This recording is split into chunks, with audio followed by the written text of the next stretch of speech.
Because how did we get there? How did the world come to have the dollar as the underlying currency of most global transactions? Well, the answer is by cheating. I'm going to tell you a little story. This comes from a very old out-of-print book called The Hidden Hand of American Hegemony. Because it's a real book, it's not in any kind of digital form. I had to take a screenshot of it, and I'm sorry that this looks a little bit too busy. But I want to tell you this story anyway because it's kind of fun and also naughty and also crazy.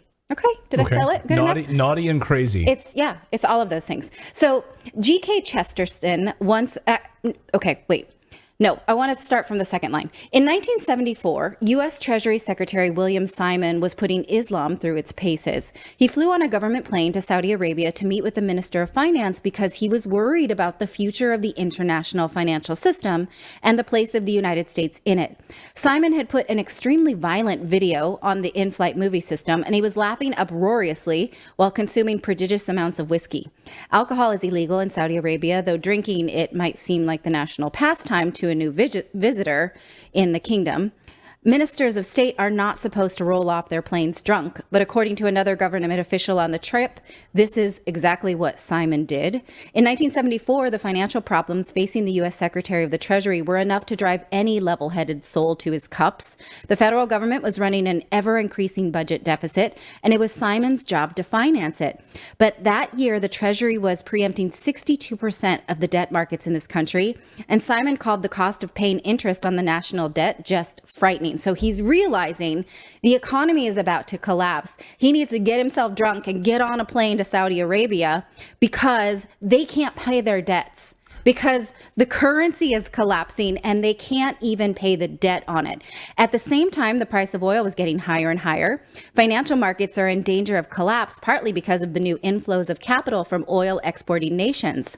The strain could be believed, Simon thought, if the OPEC nations put a larger amount, we're going to flip the page, of their accumulated funds into investment in this country, or if the American public spends less and saves more.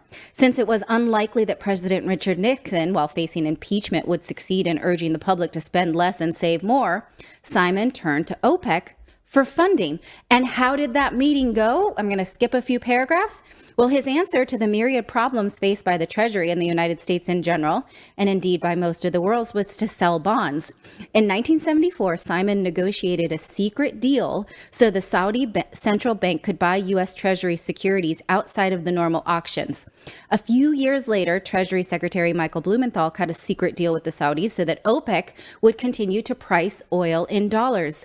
These deals were secret because the United States had promised other industrialized democracies that it would not pursue such unilateral policies. So it was through these secret meetings, drunken, underhanded dudes in secret rooms, deciding that the dollar could no longer compete on the merit, so they had to cheat.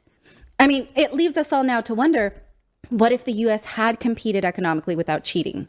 Where would we be? Would we be where we are now with sort of an American dominant culture? And I'm not saying it's dominant, but I'm saying there's a perception of it as dominant.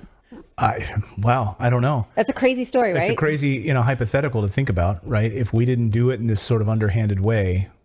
Because he makes the point in this book that France was really, fighting it out to be the underpinning currency of oil trade as well, and all international trade. And the United States just they edged him out they played dirtier. They played a dirtier set of cards. So the question is, if the dollar, is it the dollar that gave the U.S. license to control economies and world leaders and resources, and without that seniority, would it still be a superpower, as Monica Crowley mentioned? Well, perhaps not, and world leaders know that we are fighting the fake news. It's fake, phony,